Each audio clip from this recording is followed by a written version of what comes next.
remember as a kid, I grew up, my life was tough growing up. I grew up in a tin shack. I grew up, with a mum who social life was more important than raising me. And it was really tough because my sister had to raise me. My sister had to become my mum, Jean was only a teenager herself at high school and gave up her schooling to come and be my mum, look after me, and that was tough. But life throws curveballs at all of us. It's how and what you do with it and how you respond to it that makes you that bigger person and that makes you that stronger person. I was born in Wyndham, a small town in the East Kimberley region of Western Australia in 1976. I was born to Nancy Martin and father unknown. I grew up with 8 siblings, 4 older sisters and 4 older brothers, and I was the youngest of all the girls. But I went to school at a small primary Catholic school in Wyndham called St. Joseph's Primary, from prep right through to year 7. It was real great to go to a school like St. Joseph's because my education really started from there. So then I got selected for a really amazing boarding school called St. Bridget's College in Lesmurdy, where I did year 10 right through to year 12. And that was really tough, being away from, for a long period of time from your support group, from your family, from your community, but also from country. It was a real challenge, but yeah, it taught me a lot. It taught me how to grow up and taught me how to be independent. I then got the opportunity to apply for a traineeship at Argyle Diamond Mine, and it was a traineeship in human resources, just having really good work ethics, turning up every day, being responsible, being professional. I had amazing people around me, but it kind of wasn't enough. I sort of woke up one day and thought, I need to get out of my town. I was getting into drugs and getting into drinking and, mixing with the wrong crowd. And then I really decided that, enough was enough. So I left town. I was turning 20 and I had my birthday party and announced at my birthday party that I was travelling Australia, and I booked a one-way ticket and off I went. I spent 5 years in the Whitsundays and had a great time with some amazing people and had a great person in my life as well, but something was brewing inside me where I needed to expand myself, I needed to grow, and I needed to travel and see my country a bit more, but I really needed to get a taste of the city life as well. So I ventured off and packed everything up and sold my business and went down to Sydney, where I lost myself in a big city, I'm thinking to myself, this little Kimberley girl is driving in this traffic, that came from a street, one street in, one street out. I'm really making a go of my life. A lot of people don't know that side of me, and it's really good to be able to tell people and share that side of my life, because it was a big part of my life. I met this really awesome man, and Mark Butler, and he really opened my eyes up to his experience of, living with Indigenous people and communities, and his travels and his experience of, going into these remote communities and filming for our culture. And I had the opportunity to have a look at and meet the Message vehicle for the first time, and really falling in love with this truck and really sort of thinking, wow, this was actually touched by my people all around this country. Samantha and I have done many, many films. We've just completed a new one going to the Cape York region, and we met so many incredible Indigenous people along that journey. And whenever we jump out of the car, it's great seeing Sam meet all the local traditional people. They all love her. She's a rock star and she handles it just beautifully, and some of them are a bit shy to say hello, but normally they come over to shake her hand, and she's just so beautiful with all the different Indigenous people that sort of look up to Sam as a great role model. And I guess for me, that's really what we do. We make documentaries to inspire Indigenous Australians. It really opened sort of my eyes to then really the exposure of, or lack of exposure that Indigenous culture really has, you know, especially in the media world. And what has stemmed was the fact of, you know, becoming sort of life partners as well as work partners. So yeah, we filmed the whole interaction, and I took Michael back to meet my family and my mum, and yeah, it was a real eye-opener for him to really be a part of that as well.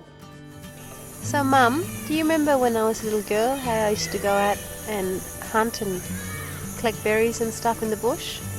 When we used to go fishing, you used to be the first one to get the wood and light the fire and put the billy on and do your fishing. And you used to try to cook too. I knew you was going to go somewhere because she was a little bit different to my other girls. In what way? You was sort of forward kind of girl, not shy kind of. And I was thinking to myself, my golly, this girl got to go somewhere, far away land. And it did come true to me. Made me a very happy mum. You know, the creative juices flowed where we then created the Bush Tucker Woman, the concept of my passion of living off the land and the teachings of what my elders and what my mum taught me as a little girl, and just my life, you know. You know, you see me in a corporate outfit, but you take me out in the bush, and you know, I love foraging, I love gathering food, and I love hunting, and put a rifle in my hand and I'll bring back dinner. As a Bush Tucker woman, I will teach you how to map Aboriginal culture through contemporary and traditional hunting and gathering practices.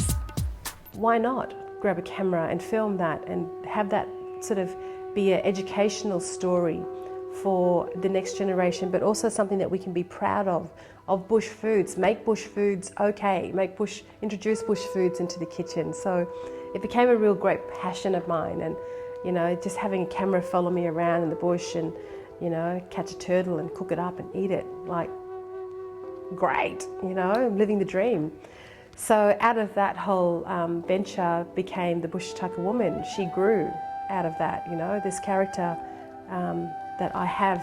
We allowed Australia to meet her as well in their living rooms and sort of tap into that, you know, and really be sort of a representative for the Indigenous component of hunting and gathering and living off the land, which we did for thousands of years.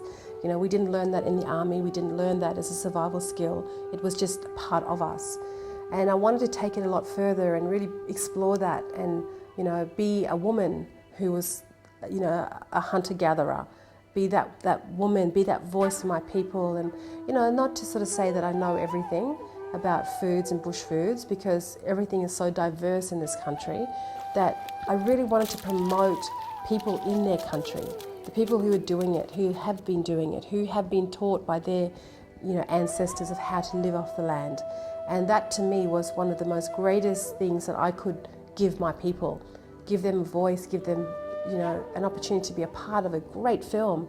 But out of it came a great book. You know, that book was my stepping stone into really putting my knowledge onto paper and giving a resource into our community of Australia, but, you know, worldwide, of the diversity of bush foods from an Aboriginal woman's point of view, and also, you know, from a cultural point of view as well. But, you know, it's been a real big learning curve for me. I've learned a lot about bush foods, and especially like the botanical names, and also how to structure the information into a book format, I guess.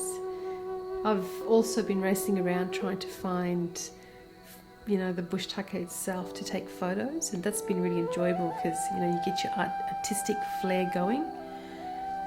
But in regards to the book, I got some feedback that it's coming along really well. The producers are really excited, and they're now at the designing stage. So it's really exciting. It's good to hear that sort of feedback, because all this hard work that I've been doing is paying off, I guess. So writing a book, it was a great opportunity, but one of the things I found was the commitment and the responsibility and the deadlines. Oh my God, the deadlines. I guess one thing that stands out for Samantha is when she starts something, she finishes it. And I'm very proud to know her for many reasons, but knowing that things that she's completed, such as her Bush Tucker guidebook, it was a big challenge for her, and one that became the third bestseller on the Australian National Book List. A great achievement for someone that's been an author of this sort of calibre for the first time. With my book came a great opportunity for me to travel to Sydney and be a guest speaker for Bush Foods and representative of Bush Native Foods, where I was able to present my culture to a great bunch of people, the paleo people who have this way of life of just eating good food which is good medicine for the body. That's their concept. Cooking with gas. It's great. This is great fun. What are you plating up there? I'm plating up some beautiful marinated kangaroo.